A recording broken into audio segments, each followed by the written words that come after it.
Hi, I'm Dr. Carpentier. I'd like to talk to you a little bit today about fibromyalgia and the central sensitization syndromes. I've talked before about the difficulty of making the diagnosis of fibromyalgia syndrome, how it can often present as other conditions. There's so much overlap between the fibromyalgia syndrome and many of the other central sensitization syndromes that we can often be confused about which condition we're dealing with, and the symptoms of one may look very much like the symptoms of another. For example, you may show up today with jaw and face pain and it will be confused with temporomandibular joint syndrome. You may have developed significant abdominal pain and cramping that appears to be irritable bowel syndrome. You may have pain in your bladder and pain with urination, which looks like interstitial cystitis. And how can it be that all of these different conditions can mimic each other? What happens with central sensitization is that the brain and spinal cord learn better how to experience pain. In other words, the volume has been turned up on your sensory system.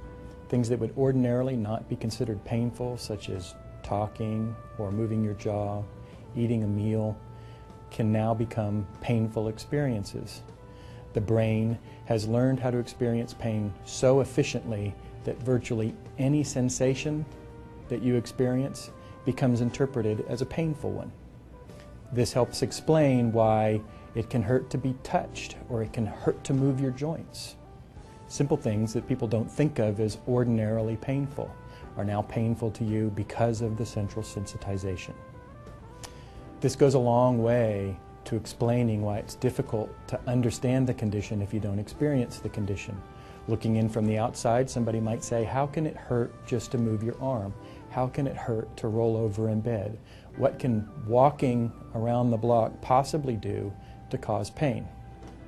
If your body is so tuned to experiencing pain and every sensation you experience becomes a painful one, it's much easier to understand how normal activities of daily living could become such painful chores.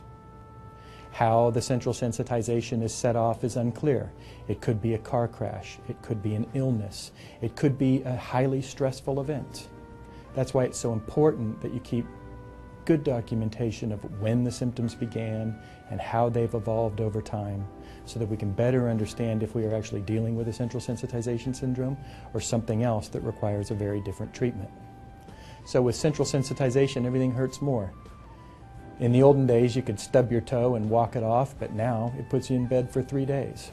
It's as if normally you would have a garden hose sending pain signals to the brain, but now you have a fire hose turned on full blast.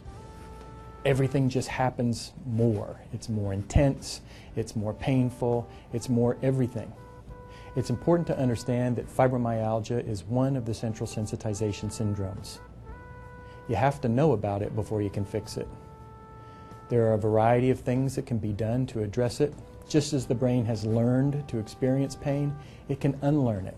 Techniques such as yoga, cognitive behavioral therapy, and mindfulness training can go a long way to making you feel better and not experience this heightened sensitivity and pain. Again, I'm Dr. Carpentier. I hope you're feeling better soon.